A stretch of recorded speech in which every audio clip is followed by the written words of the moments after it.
그들은 물었습니다. 당신들의 비밀 병기는 무엇인가? 우리는 스텔스 전투기나 핵잠수함이라 답하지 않았습니다. 오히려 그들이 가장 비웃었던 단어, 정신과 혼을 이야기했죠.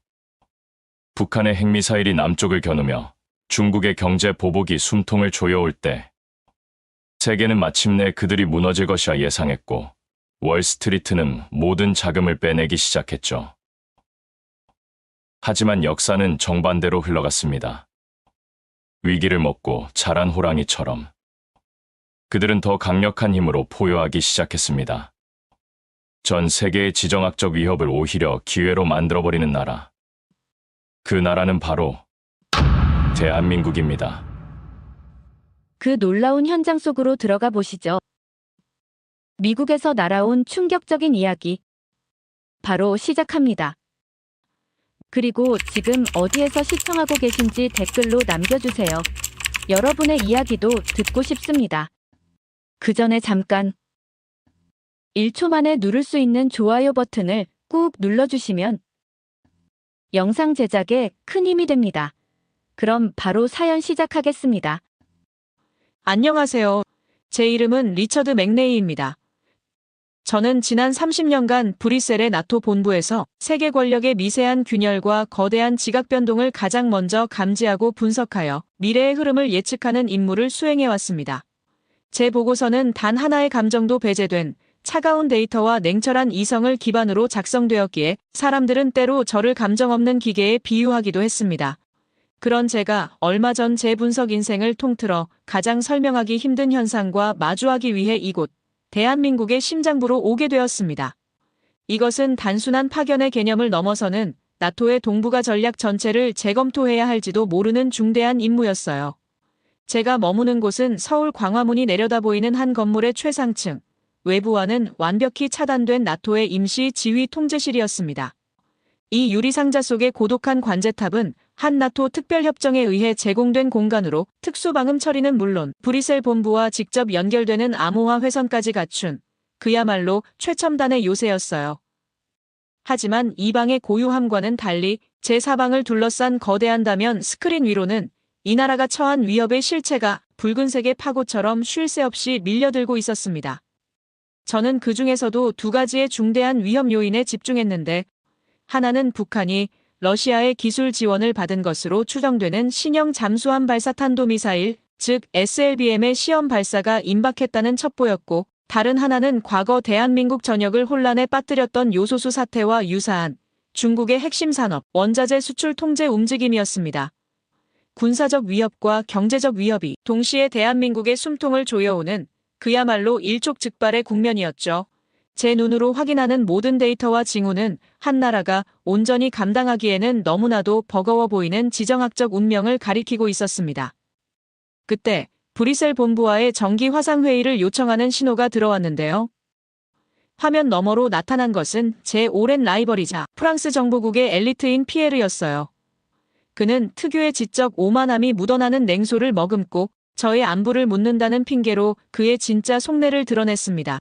그는 한반도의 위기는 늘상 있는 연례 행사 같은 것 아니냐며 그런 예측 가능한 곳에 저 같은 최고 분석가를 보낸 것은 인력 낭비라는 말을 교묘하게 돌려서 표현했어요. 그의 말 속에는 한국이란 나라는 스스로의 의지 없이 강대국들의 각본에 따라 움직이는 무대 위의 배우일 뿐이라는 뿌리 깊은 편견이 깔려 있었습니다. 저는 그의 조롱에 응수하는 대신 제 임무는 당신의 그 낡은 각본이 여전히 유효한지 아니면 완전히 새로운 리지의 변수가 발생했는지를 파악하는 것이라고 담담하게 답했습니다. 그 순간 제 안에서 이 임무를 반드시 성공시켜야만 하는 또 하나의 이유가 생겨났어요.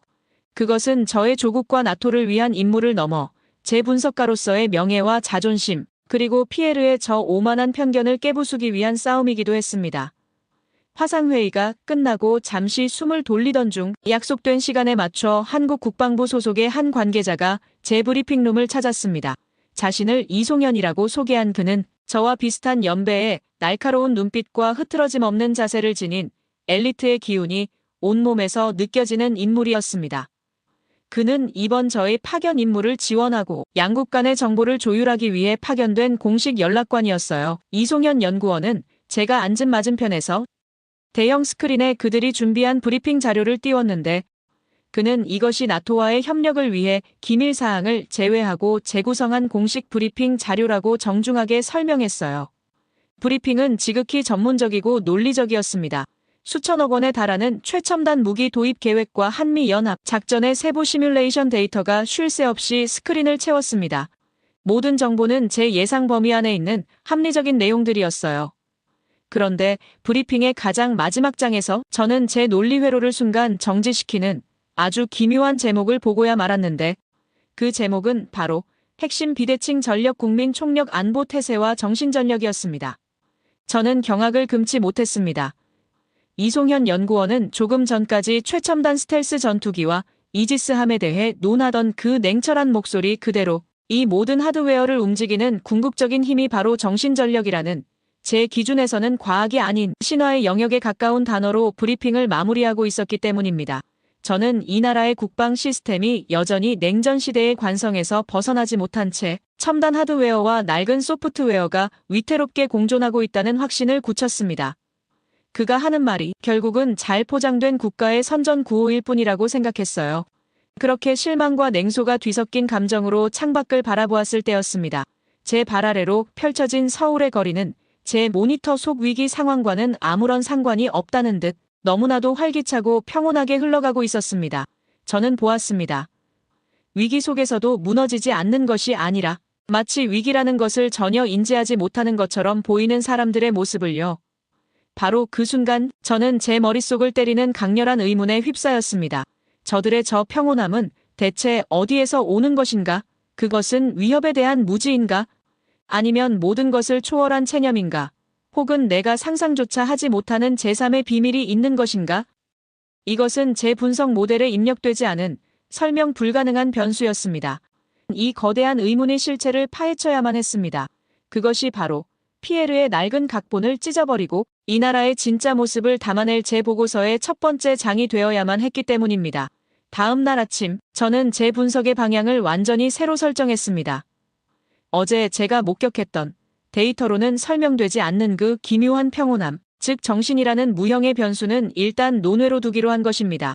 그것은 제 분석 모델의 가장 마지막에 와야 할 변수였습니다. 그 대신 저는 가장 확실하고 냉정한 측정 가능한 실체부터 파고들기로 결정했어요. 바로 이 나라 국방력의 실질적인 뼈대, 즉 강철과 화약으로 이루어진 하드웨어의 역량이었습니다. 그것이야말로 이 나라의 현재 수준을 가장 객관적으로 가늠할 수 있는 척도가 될 것이기 때문이었죠.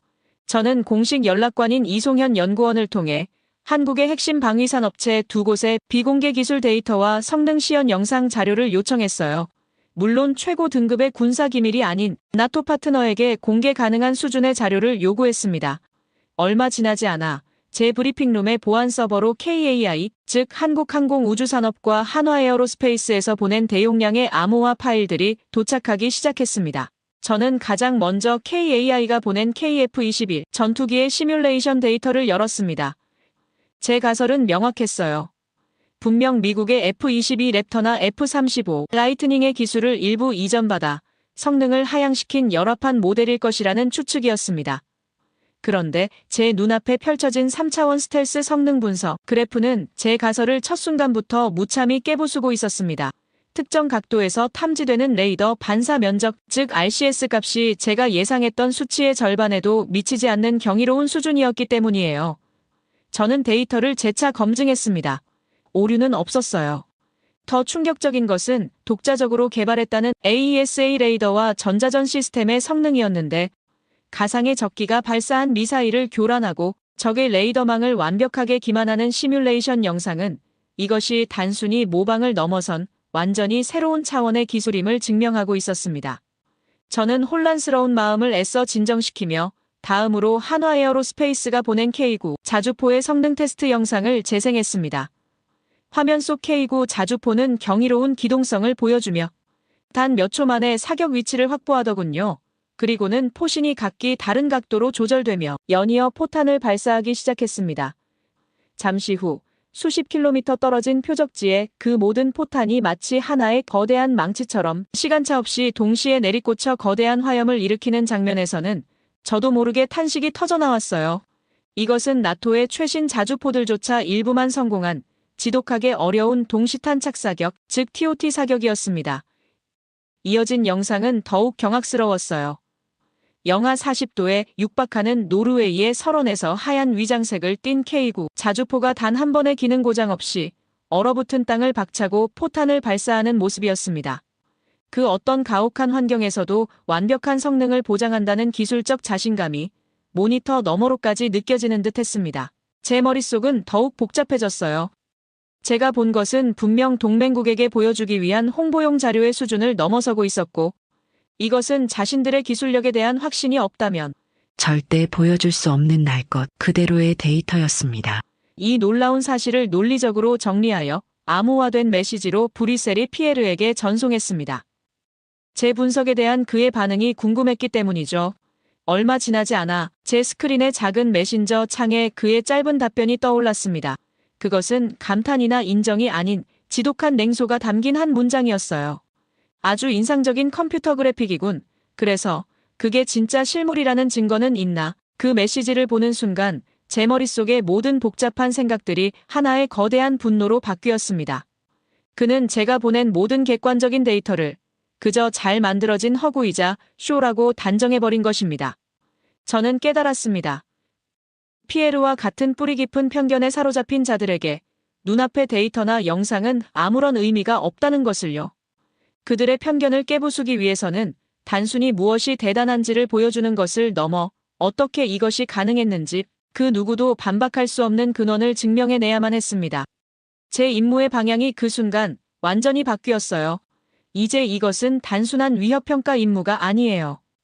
서구의 오만한 이성이 감히 상상조차 하지 못했던 이 경이로운 기술력의 뿌리를 파헤쳐 그들의 코앞에 증거로 들이밀어야 하는 제 모든 것을 건 지적인 전쟁이 시작된 것입니다.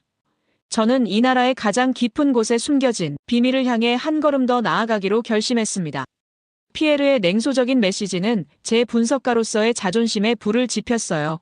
저는 그날 밤 제 브리핑룸의 모든 통신을 차단하고 오직 저와 제 앞에 거대한 스크린만이 존재하는 완벽한 고독 속으로 들어갔습니다. 그리고 대한민국 국가적 재난 및 위기 극복 사례라는 키워드로 방대한 디지털 아카이브를 탐색하기 시작했는데 제 예상과는 달리 가장 상위에 랭크된 자료는 전쟁이나 금융위기에 대한 것이 아니었어요. 그것은 2007년 겨울 이 나라의 서해안을 덮쳤던 사상 최악의 기름 유출 사고에 대한 기록이었습니다. 저는 처음에는 의아했습니다. 해양 오염 사고가 어떻게 이 나라의 저력을 보여주는 사례가 될 수 있는가? 하지만 저는 곧 제 평생의 가치관을 뒤흔드는 거대한 충격과 마주하게 되었습니다. 영상은 검은 재앙이 휩쓸고 간 태안의 해변을 비추며 시작되었습니다. 생명력을 잃고 검은 기름띠로 뒤덮인 바다, 죽어가는 어패류, 그리고 삶의 터전을 송두리째 잃고 절망에 빠져 통곡하는 어민들의 모습은 그 자체로 하나의 거대한 비극이었어요. 제가 배운 위기관리 이론에 따르면 이 재앙의 결말은 너무나도 명확했어요. 수십 년에 걸친 지루한 법적 공방, 그리고 영원히 복구되지 못할 생태계, 그것이 제가 내린 합리적인 예측이었습니다. 그런데 바로 그 순간 다큐멘터리의 내레이션이 바뀌기 시작했습니다. 절망의 땅에 기적이 일어나기 시작했다는 것이었습니다. 화면은 삽시간에 뒤바뀌었고 전국 각지에서 몰려든 수많은 버스들이 좁은 시골길을 가득 메웠으며 그곳에서 내린 사람들은 남녀노소를 가리지 않았어요. 어린 학생들의 고사리 손부터 희끗한 머리의 노인들까지 그들은 약속이나 한 듯이 방제복을 입고 검은 해변으로 향했습니다. 그 수가 무려 123만 명에 달한다는 자막을 보는 순간 저는 제 눈을 의심했습니다. 정부의 강제 동원령도 그 어떤 거대 조직의 지시도 없었어요. 그들은 그저 내 나라의 아픔을 외면할 수 없다는 단 하나의 마음으로 스스로 이곳을 찾아온 이름 없는 시민들이었습니다. 그들이 만들어낸 광경은 경이로움을 넘어 차라리 비현실적이었죠. 수만 명의 사람들이 해변을 따라 거대한 인간띠를 만들고 양동이와 바가지로 검은 기름을 퍼나르고 있었습니다.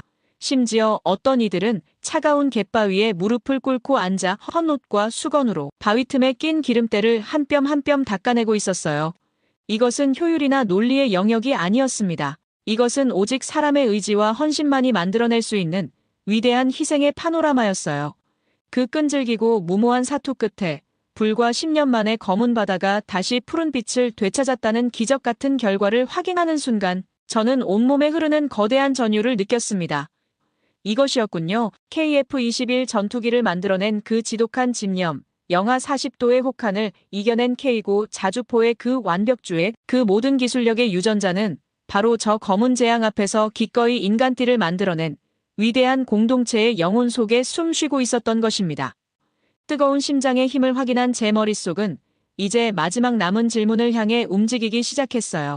알겠다. 이들의 심장은 용광로처럼 뜨겁고 그들의 연대는 바다를 정화시킬 만큼 강력하다. 하지만 이 냉혹한 국제정치의 세계는 그런 힘만으로 살아남을 수 있는 곳이 아니었습니다. 중국의 경제 보복, 미국의 통상 압력, 이 거대한 파도를 이들은 대체 어떤 전략으로 막아내고 있는가? 이 뜨거운 심장을 보호하는 차가운 두뇌는 과연 존재하는가? 저는 이 마지막 퍼즐을 맞추기 위해 곧바로 이송현 연구원에게 연락해 한국 최고의 경제, 안보 전문가와의 긴급 화상회의를 주선해달라고 요청했습니다. 다음 날 오후, 저는 브리핑룸의 스크린 너머로 40년 경력의 관계자와 마주 앉았습니다. 학자이자 전직 고위 관료 출신인 그는 한국에 보이지 않는 창과 방패를 설계해온 인물이었어요. 저는 그에게 단도직입적으로 물었습니다. 이 모든 위기 속에서 당신들은 어떻게 생존하고 있느냐고요. 그러자 화면 너머의 전문가는 찻잔을 내려놓으며 제 허를 찌르는 나지막한 한마디를 건넸습니다. 생존이라뇨, 리처드 박사. 우리는 이제 그 단계를 넘어 강대국들이 짜놓은 이 게임의 판 자체를 우리에게 유리하도록 새로 설계하고 있습니다. 저는 또 한 번의 거대한 충격을 받았어요.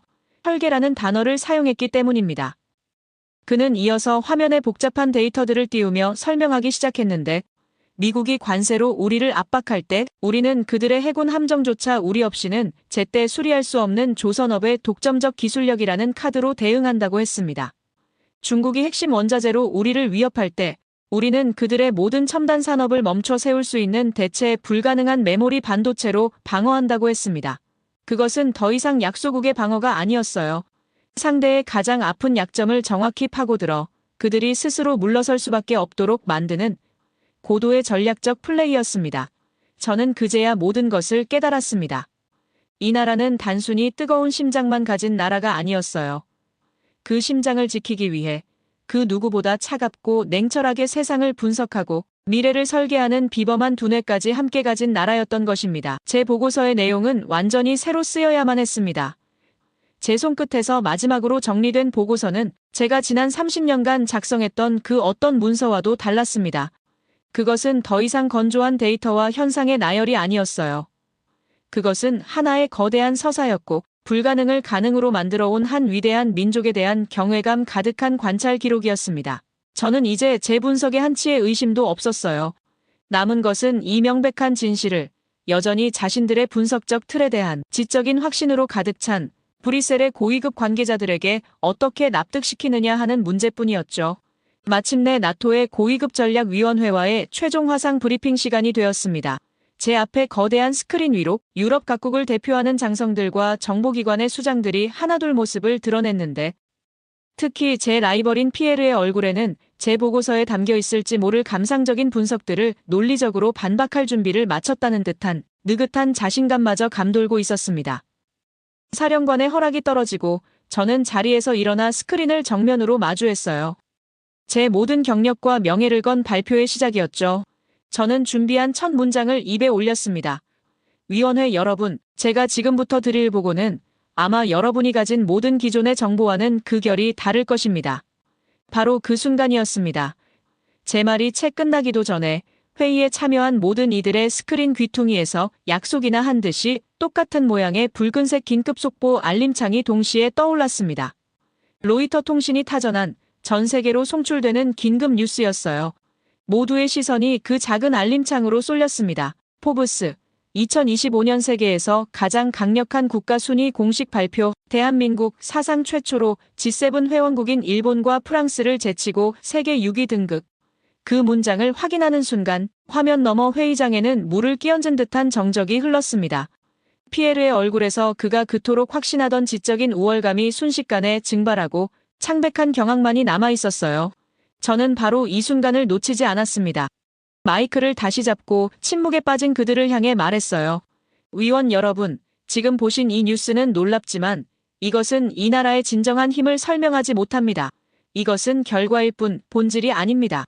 제가 지금부터 이 숫자들이 어디에서 비롯되었는지, 그리고 이 숫자에 담기지 않은 우리가 더 두려워해야 할 이 나라의 진짜 잠재력이 무엇인지 설명해 드리겠습니다.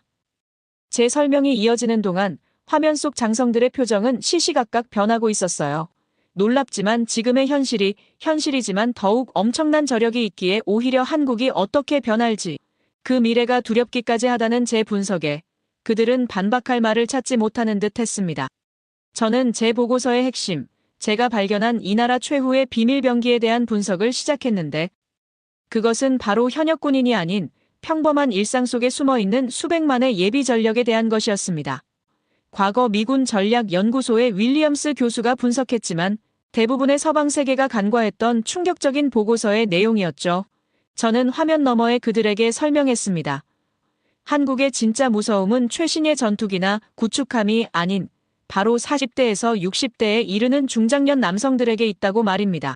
그들은 군복 한 벌과 소총 한 자루만 손에 쥐어주면 그 즉시 완전한 전투력으로 전환되는 세계사에서 유례를 찾을 수 없는 살아있는 전략, 자산이라고요. 더욱 충격적인 것은 그들의 내면에 잠재된 계량화할 수 없는 전투 의지였는데, 그들의 가슴 속에는 세대를 넘어 전해진 깊은 한과 분노가 불씨처럼 살아 숨쉬고 있었습니다. 그것은 너무나 깊고 당연한 것이기에 평소에는 드러나지 않지만 국가가 위기에 처하는 운명의 순간이 온다면 그 무엇도 막을 수 없는 거대한 분노로 폭발할 준비가 되어 있다는 분석이었어요. 저는 윌리엄스 교수가 기록했던 한 한국인 예비역의 사례를 들려주었습니다. 57세의 예비역 공군 병장인 그는 전역한 지 수십 년이 지났지만 지금 당장이라도 눈을 감고 전투기의 엔진을 분해하고 조립할 수 있다고 단언했다고 합니다. 심지어 자신이 복무했던 시절의 총기 번호까지 아직도 생생하게 기억하고 있었어요. 전쟁이 나면 어떻게 할 것이냐는 질문에 그는 당연히 참전할 것이라고, 비록 나라에서 나이가 많아 받아주지 않을지라도 자신의 마음은 이미 전장의 병사라고 답했다고 합니다. 이것이 바로 숫자나 통계로는 결코 설명할 수 없는 한국 예비 전력의 진짜 본질이라고 저는 힘주어 말했습니다. 저는 마침내 모든 퍼즐을 맞추었습니다. 저는 그들에게 선언했어요.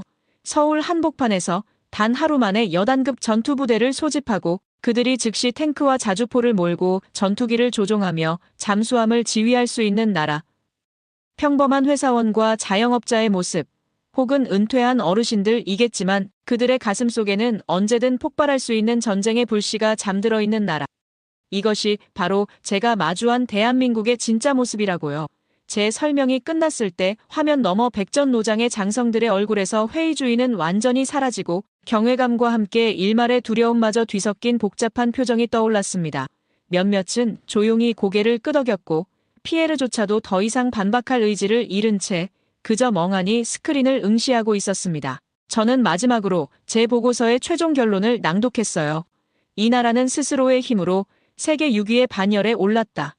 그러나 이것은 결코 정점이 아니다. 만약 한반도의 평화적 통일이라는 마지막 시나리오까지 더해진다면 한민족의 잠재력은 세계가 감당할 수 없는 수준으로 깨어날지도 모른다. 그러므로 우리의 전략은 이제 다시 쓰여야 한다. 적이라면 절대로 이들의 잠든 저력을 깨우는 실수를 범해서는 안 될 것이다. 이것이 제 보고의 전부입니다. 그 한마디에 회의실의 공기를 짓누르던 강철 같은 침묵에 비로소 가느다란 파문이 일었습니다.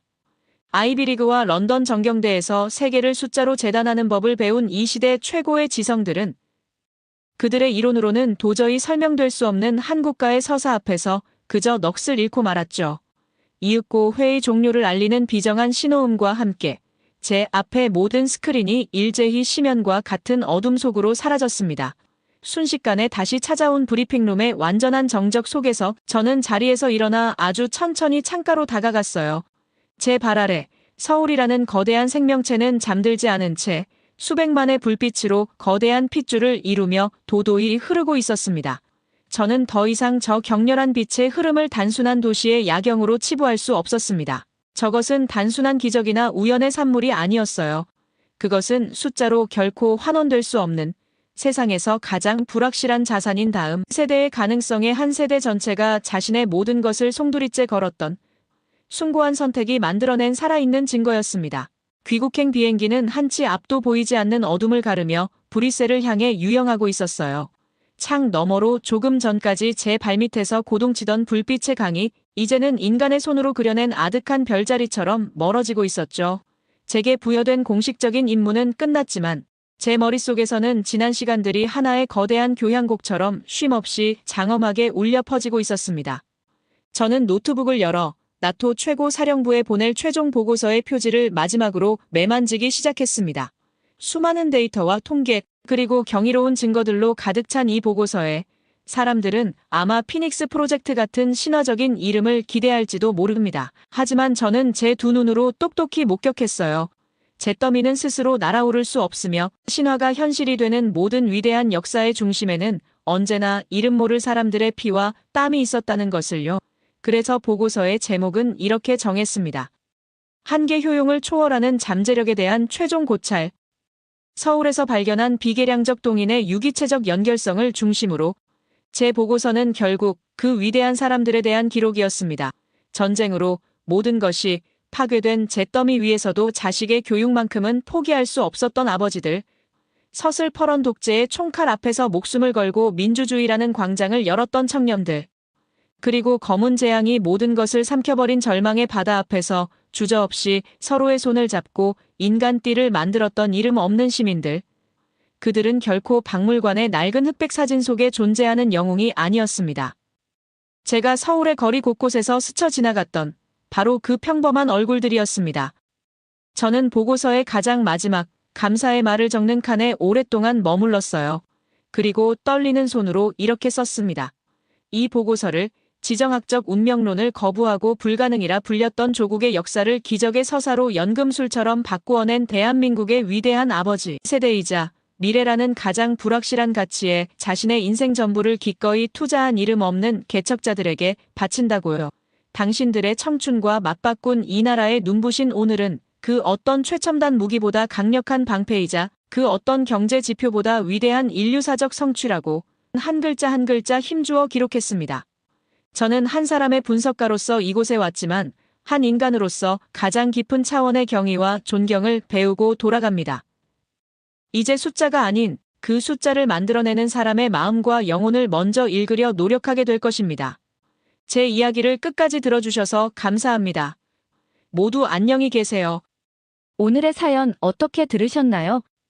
한평생을 차가운 데이터와 이성으로만 세상을 분석해온 외국의 최고 전문가가 우리나라를 직접 보고 느낀 생각들이라 더 흥미롭고 의미가 깊었던 것 같습니다. 어쩌면 우리는 너무 당연하게 생각해서 우리 스스로도 우리의 진짜 힘이 무엇인지 잊고 살았던 건 아닐까 하는 생각도 들더라고요. 최첨단 전투기나 미사일도 물론 대단하지만 결국 그 모든 것을 가능하게 만든 건 위기의 순간에 주저없이 손을 맞잡았던 우리 이웃들, 그리고 묵묵히 자기 자리를 지켜온 우리 아버지들의 보이지 않는 힘이 아니었을까요?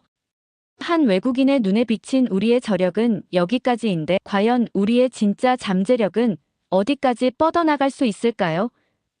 그리고 앞으로의 세상은 우리를 또 어떻게 바라보게 될까요? 여러분의 생각을 아래 댓글에 남겨주세요. 곧이어 다음 영상으로 이어집니다. 여기 아시아를 이끌던 한 나라가 있었습니다.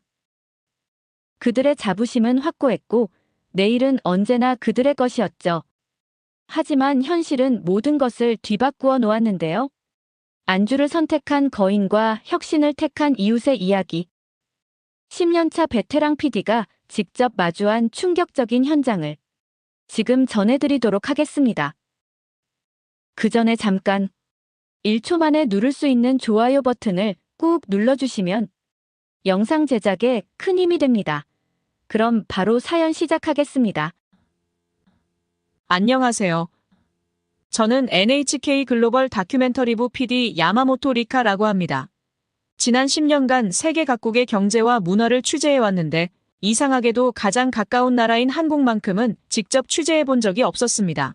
물론 개인적으로 한국 드라마를 즐겨보고 K-팝도 종종 듣곤 했지만 방송인으로서 한국을 진지하게 바라본 적은 없었던 것 같아요.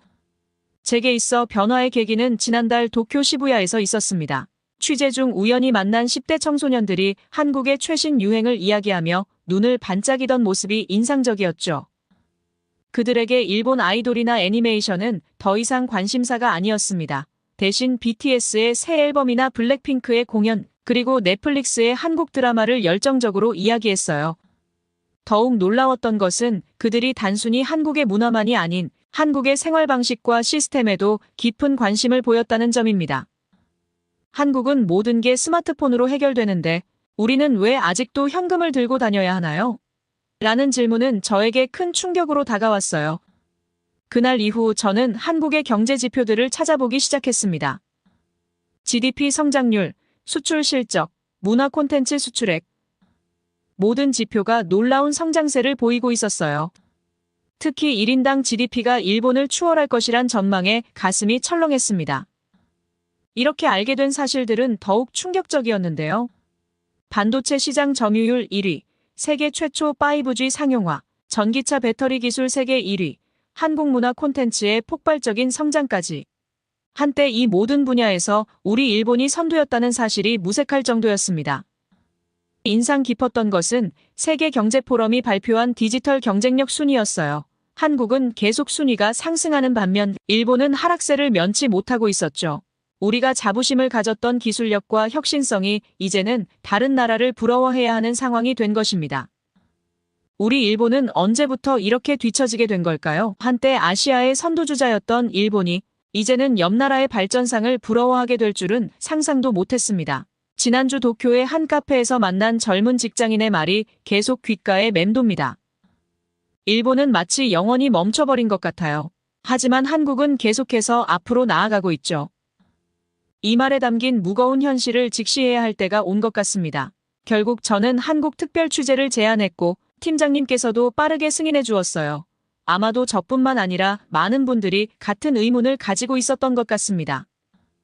인천공항으로 향하는 비행기 안에서 저는 취재 계획을 다시 한번 검토했어요. 단순한 한류 열풍을 넘어 한국이 이룩한 디지털 혁신과 경제 성장의 비결을 파헤치고 싶었습니다. 일본이 놓치고 있는 것은 무엇인지, 우리가 어떻게 변화해야 하는지에 대한 해답을 찾겠노라 다짐했어요. 인천공항에 도착하자마자 달라진 세상을 제 두 눈으로 마주하게 되었습니다. 입국장에서 눈에 띈 것은 현금이나 카드 없이 스마트폰만으로 모든 것을 해결하는 사람들의 모습이었어요. 제 손에 들린 현금 다발이 오히려 낯설어 보일 정도였죠. 입국 수속을 마치고 공항 철도를 타기 위해 자동 발매기 앞에 섰을 때 첫 번째 당혹감이 밀려왔어요. 기계가 제가 내민 일만엔 지폐를 완강히 거부했기 때문입니다. 옆에서 지켜보던 한국분이 친절하게 알려준 방법은 놀랍게도 스마트폰으로 QR코드를 스캔하는 것이었습니다. 경악을 금치 못한 채 저는 서울에 도착하자마자 호텔에 짐을 풀고 근처 편의점으로 향했습니다. 일본의 편의점은 현금 결제가 대부분이지만 한국은 달랐습니다. 물을 집어들고 계산대 앞에서 지갑을 열자 주변 사람들의 의아한 시선이 느껴졌어요. 직원조차 현금 거스름 돈을 찾는데 시간이 걸릴 정도로 현금 결제가 낯설어 보였죠. 한국의 편의점에서는 모든 게 스마트폰 하나로 해결되었습니다. 결제는 물론 적립 포인트와 쿠폰까지 디지털화되어 있었죠. 계산대 앞에서 스마트폰을 꺼내드는 순간부터 결제 완료까지 걸리는 시간은 단 2초. 이런 편리함을 보며 일본의 현금 문화가 얼마나 비효율적인지 통감했습니다. 그렇게 저는 편의점에서 나와 지하철역으로 향하는 발걸음이 무거웠어요. 일본의 복잡한 지하철 시스템이 떠올랐기 때문입니다. 하지만 서울의 지하철은 제 예상을 완전히 뒤엎었는데요. 우선 모든 역에 설치된 스크린 도어가 인상적이었습니다. 일본에서는 아직도 일부 역에만 설치되어 있는 것과 대조적이었죠. 더욱 놀라운 것은 환승 시스템이었습니다. 일본에서는 환승할 때마다 새로운 티켓을 발권하거나 추가 요금을 지불해야 하는 경우가 많은 것에 비해 서울에서는 스마트폰 하나로 모든 노선을 자유롭게 이용할 수 있었습니다. 실시간으로 제공되는 도착 정보와 환승 경로 안내는 마치 미래의 교통 시스템을 보는 것 같았어요. 인상 깊었던 것은 지하철 내부의 디지털 안내 시스템이었습니다. 각 칸마다 설치된 대형 디스플레이는 실시간으로 위치 정보와 환승 정보를 제공했고 심지어 혼잡도까지 알려주었어요. 일본의 지하철에서 종이로 된 노선도를 들여다보며 길을 찾던 제 모습이 문득 부끄러워졌습니다. 지하철 내부는 놀랍도록 깨끗했고 와이파이는 물론 휴대폰 충전기까지 비치되어 있었어요. 이용객들은 스마트폰으로 영화를 보거나 게임을 하며 여유롭게 이동했습니다. 반대로 일본의 지하철에서는 아직도 와이파이 연결이 불안정하고 대부분의 사람들이 종이책이나 신문을 보는 것이 일상적인 풍경이었죠. 이런 첨단 시스템을 경험하면서 일본의 대중교통이 얼마나 아날로그에 머물러 있는지 뼈저리게 느꼈어요. 한때 세계 최고의 대중교통 시스템을 자랑하던 일본이 이제는 서울을 따라가기에 급급한 모습이 안타깝기만 했습니다. 이렇게 편의점과 지하철에서 겪은 경험들은 제게 큰 충격을 주었어요. 이것은 단순한 기술의 차이가 아닌 미래를 향한 발걸음의 속도 차이였습니다. 해가 저물고 강남 거리로 나섰을 때 또 다른 차원의 도시를 마주하게 되었어요. 한국은 밤 10시가 넘었는데도 거리는 여전히 활기찼습니다.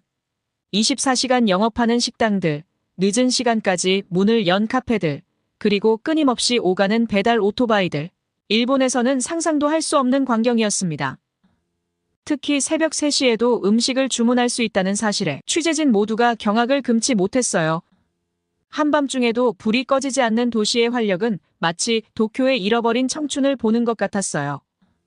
심야 시간임에도 거리는 안전했고 여성들의 모습도 쉽게 볼 수 있었는데요. 포장마차에서는 삶의 활기가 넘쳤고 24시간 카페에서는 젊은이들이 열정적으로 무언가에 몰두하고 있었어요. 이 모든 광경을 지켜보며 가슴 한켠이 묵직해졌습니다.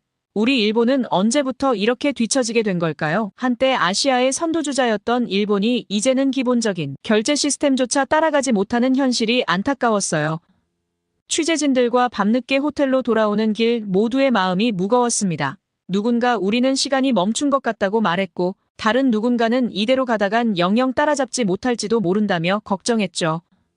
첫날 취재를 마치며 든 생각은 이것이 단순한 기술의 차이가 아니라는 점입니다. 변화를 받아들이는 자세, 혁신을 향한 열정, 그리고 더 나은 미래를 위해 끊임없이 도전하는 정신. 우리가 잃어버린 것은 어쩌면 이런 것들인지도 모르겠어요. 다음 날 아침, 강남역 스타트업 밀집 지역으로 향했습니다.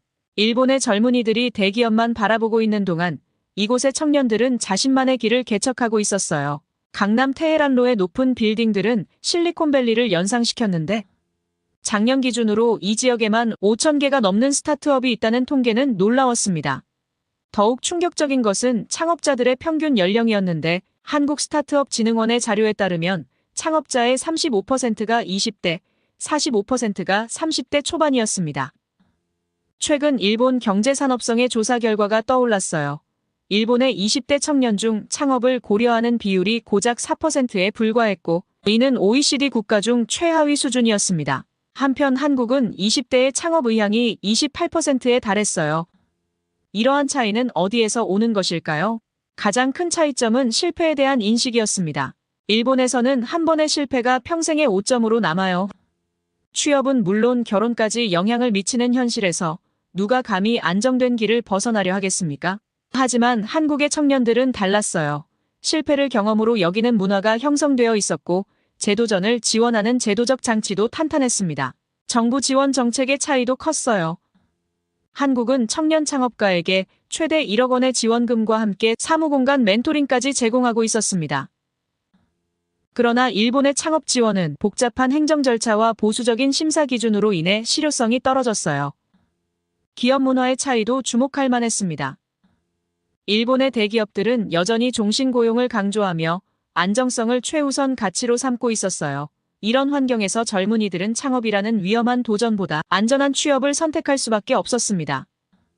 반면 한국의 대기업들은 스타트업과의 협력과 투자를 활발히 진행하고 있었어요. 삼성, 네이버, 카카오 등은 적극적으로 스타트업을 발굴하고 육성했습니다. 이는 자연스럽게 창업 생태계의 선순환으로 이어졌는데 교육 시스템의 차이도 간과할 수 없었어요. 일본의 교육은 여전히 안정적인 직장 찾기에 초점이 맞춰져 있어요. 학생들은 좋은 대학에 들어가고 유명 기업에 취직하는 것이 최고의 성공으로 여겨지고 있죠. 이런 획일화된 성공 공식 속에서 창의성과 도전 정신은 점점 사라져가고 있습니다. 그렇지만 한국은 초등학교부터 창업 교육을 실시하고 있었어요. 아이들은 어린 시절부터 자신만의 아이디어를 발표하고 프로젝트를 진행하며 기업가 정신을 배우고 있었습니다. 대학에서는 창업 동아리 활동이 활발했고 실제 창업으로 학점을 인정받는 제도까지 있었어요. 심지어 일부 대학은 창업 휴학 제도를 도입해 학생들의 도전을 적극 지원하고 있었습니다. 이런 현실을 목격하며 일본 청년들의 미래가 더욱 걱정되었어요. 한때 세계 2위 경제대국이었던 일본이 이제는 청년들의 도전 정신마저 잃어가고 있었기 때문입니다. 더욱 안타까운 것은 일본 청년들이 이러한 현실에 순응하고 있다는 점이었어요. 안정성이라는 이름으로 포장된 안주의식이 그들의 날개를 묶어두고 있었습니다. 한국의 청년들이 글로벌 시장을 향해 날갯짓할 때 일본의 청년들은 안전한 둥지를 벗어나지 못하고 있었어요. 실리콘밸리, 유럽, 동남아시아를 누비며 시장을 개척하는 한국의 젊은 창업가들을 보며 일본의 청년들이 떠올랐습니다. 해외 진출은커녕 국내 시장에서조차 도전을 주저하는 모습이 안타까웠어요. 변화는 시급합니다. 단순히 창업 지원금을 늘리는 것이 아닌 사회 전반의 인식 변화가 필요해요. 실패를 용인하고 도전을 장려하는 문화가 정착되어야 합니다. 교육 현장부터 변화가 시작되어야 해요. 정답만을 요구하는 교육이 아닌 질문하고 도전하는 교육으로 바뀌어야 합니다. 그렇지 않으면 이 격차는 더욱 벌어질 것이고 결국 일본의 미래 경쟁력마저 잃게 될지도 모릅니다. 이미 많은 분야에서 한국에 뒤처지고 있는 현실이 이를 증명하고 있어요. 반도체, 전기차, 배터리 등 미래 산업에서 우리는 계속해서 순위가 밀려나고 있습니다. 우리는 지금이라도 청년들의 도전을 가로막는 장벽들을 하나씩 제거해 나가야 해요. 실패해도 다시 일어설 수 있는 사회 안전망을 만들고 창의적인 아이디어가 존중받는 문화를 만들어야 합니다. 그것이 바로 잃어버린 일본의 경쟁력을 되찾는 첫걸음이 될 것입니다. 서울 스타트업 현장을 취재하면서 점심시간이 다가왔습니다. 한 직원이 추천한 근처 유명 한식당을 가보기로 했지만 당일 예약은 불가능할 거라는 생각이 들었습니다. 그런데 놀랍게도 네이버 애플리케이션으로 실시간 예약이 가능했어요. 일본에서는 상상도 할 수 없는 일이었죠. 미슐랭 레스토랑부터 길거리 맛집까지 2천만 개가 넘는 식당 리뷰와 실시간 예약 시스템이 구축되어 있었습니다. 더구나 예약부터 결제, 리뷰 작성까지 하나의 플랫폼에서 모두 해결되는 점이 너무 부러웠어요. 취재 중에 필요한 각종 행정 서류를 발급받으면서 한국과 일본의 차이를 더욱 실감하게 되었는데요. 일본에서는 각종 증명서 하나를 받기 위해 관공서를 직접 방문하고 수많은 도장을 찍어야 했지만 한국의 현실은 달랐습니다. 스마트폰 하나로 모든 것이 해결되었어요. 한국의 행정 처리 속도는 일본의 3배가 넘는다는 통계를 접한 적이 있었는데 이제야 그 의미를 실감하게 되었습니다. 주민등록 등본 발급은 30초, 사업자 등록증 발급은 1시간, 법인 설립은 단 하루면 가능했습니다. 반면 일본은 각각 3일, 2주, 한 달 이상이 소요되는 현실이었죠. 특히 인상적이었던 것은 전자서명 제도였어요. 일본에서는 아직도 실인감 도장과 인감증명서가 필수지만 한국은 이미 2000년대 초반부터 전자서명을 법적으로 인정하고 있었어요. 덕분에 계약이나 각종 신청 절차가 간소화되어 있었습니다. 공공데이터 개방과 활용도 큰 차이를 보였어요. 한국은 정부의 각종 데이터를 민간에 개방하여 새로운 서비스 개발을 장려하고 있었습니다. 덕분에 교통, 날씨, 부동산 등 다양한 분야에서 혁신적인 서비스들이 탄생하고 있었어요. 이런 차이가 발생한 근본적인 이유를 파헤치면서 더욱 뼈아픈 현실과 마주하게 되었습니다. 단순한 기술의 차이가 아닌 위기를 기회로 전환한 한국과 안주를 선택한 일본의 극명한 차이였어요. 한국은 1997년 IMF 외환위기라는 국가적 위기 상황에서 과감한 선택을 했습니다. 전자정부 추진위원회를 설립하고 행정 업무의 전면적인 디지털화를 시작했어요. 2001년에는 전자정부법을 제정하여 법적 기반까지 마련했습니다. 위기 속에서 미래를 준비한 것이죠. 일본은 잃어버린 20년 동안 변화의 기회를 놓쳤습니다. 버블 경제 붕괴 이후에도 기존의 아날로그 시스템을 고수했고 팩스와 도장 문화에 안주했어요. 충격적인 것은 2021년까지 디지털 전환을 총괄하는 정부 조직조차 없었다는 사실입니다. 최근 발표된 UN 전자정부 평가에서 한국은 3회 연속 세계 1위를 차지했지만 일본은 14위에 그쳤습니다. 더욱 충격적인 것은 행정 서비스의 디지털화율 차이입니다. 한국이 98%를 달성했지만 일본은 고작 7.5%에 머물러 있어요. OECD 회원국 중 최하위 수준입니다. 코로나19 상황은 이러한 격차를 더욱 극명하게 보여줬는데 한국이 디지털 기술을 활용해 신속하게 재난지원금을 지급하고 방역체계를 구축할 때 일본은 수작업으로 서류를 처리하느라 막대한 시간과 비용을 낭비했습니다. 도쿄도의 경우 지원금 신청 서류 처리를 위해 공무원 400명을 추가 투입해야 했다는 사실은 일본의 현 주소를 적나라하게 보여줬어요. 더욱 안타까운 것은 일본의 관료주의적 문화입니다. 새로운 시스템을 도입하려면 최소 10개 이상의 부서 승인이 필요하고 한 부서라도 반대하면 전체 계획이 무산됩니다. 도장 문화에 익숙한 기성세대의 저항도 강해서 디지털 전환은 늘 후순위로 밀려나고 있어요. 세계경제포럼이 발표한 디지털 경쟁력 순위에서도 일본은 계속해서 순위가 하락하고 있습니다. 2023년 기준 28위로 아시아에서는 싱가포르, 한국, 중국에도 뒤처진 상황입니다. 이대로 가다간 선진국의 지위마저 위협받을 수 있다는 우려가 커지고 있어요. 행정 시스템의 현격한 차이를 실감한 후 잠시 여유를 찾아 한강공원으로 향했습니다. 주말 오후에 한강공원은 활기로 가득했습니다. 산책하는 어르신들, 피크닉을 즐기는 가족들, 러닝이나 라이딩을 즐기는 젊은이들로 북적였어요. 눈에 띈 것은 한강변을 따라 늘어선 편의시설이었습니다. 24시간 운영되는 편의점, 문화공연장, 자전거 대여소 등이 조화롭게 어우러져 있었어요. 일본의 공원들이 단순한 휴식 공간에 그치는 것과는 확연히 달랐습니다. 그렇게 길을 걷고 있는데 아파트 노래가 주변에서 심심찮게 들려왔어요. 요즘 아파트 노래가 정말 인기가 많구나 하는 생각이 들었죠. 최근 블랙핑크 로제와 브루노 마스의 협업곡 아파트가 빌보드 핫100 8위에 오르며 세계적 화제를 모으고 있다는 소식을 들었을 때 저는 한국을 한 번 더 부러워할 수밖에 없었습니다. 틱톡에서는 한국어 아파트 발음 따라하기가 전 세계적 트렌드가 되었고 뮤직비디오는 11일 만에 2억 뷰를 돌파했죠. 이 성공의 이면에는 치밀한 전략이 있었습니다. K-팝 아티스트들은 데뷔 전부터 영어 교육을 받고 해외 시장을 겨냥한 콘텐츠 제작 능력을 키웁니다. SNS 마케팅 전략도 세계 시장을 고려해 다국어로 진행되고 있었어요. 이와 대조적으로 2020년 일본의 대표 아이돌 그룹 아라시의 미국 진출 시도가 떠올랐습니다. 당시 아라시는 브루노 마스에게 70억 원을 지불하며 미국 진출용 곡을 의뢰했고 빌보드 1위를 할 경우 추가로 30억 원을 지급하겠다는 파격적인 제안까지 했습니다. 하지만 결과는 참담했어요. MTV와 GMA 출연이 예정되어 있었지만 취소되었고 미국 아이튠즈 차트 530위로 진입 후 곧바로 차트 아웃되었습니다.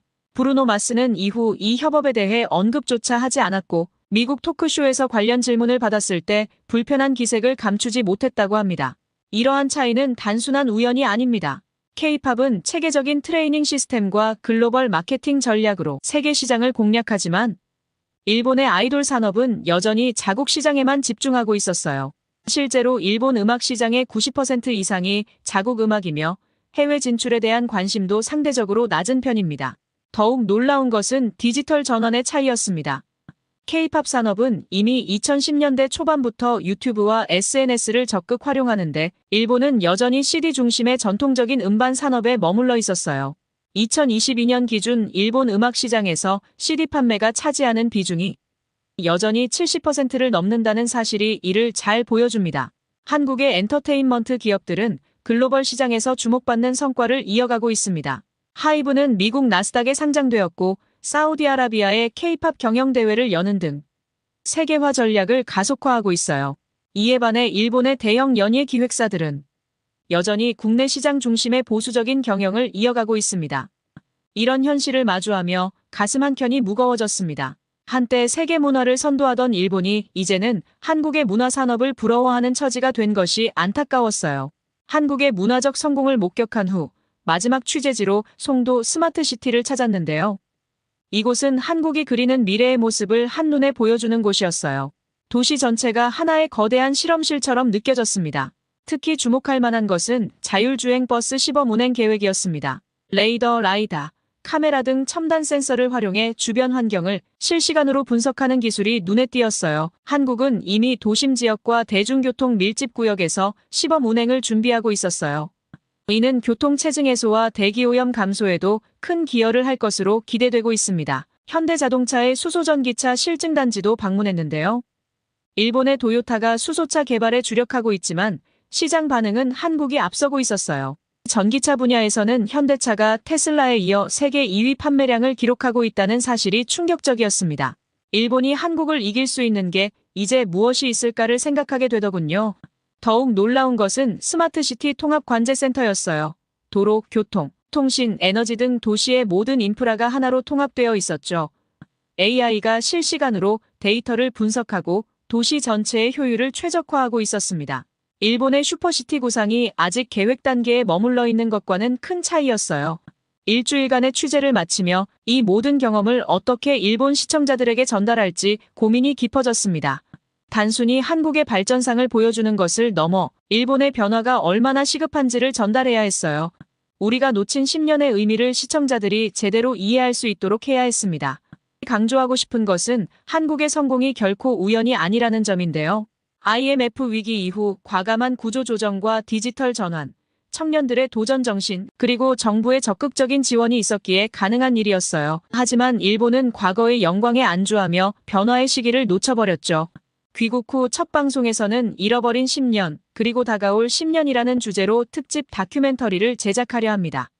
한국의 현재가 일본의 미래가 되지 않도록 우리가 지금 당장 시작해야 할 변화가 무엇인지 제시하고 싶어요. NHK 특파원으로서 마지막 취재를 마무리하며 한 가지 확신이 들었습니다. 지금이야말로 일본이 변화해야 할 때라는 것입니다. 이 취재가 일본의 새로운 변화의 시작점이 되기를 바라며 제 이야기를 마무리하겠습니다.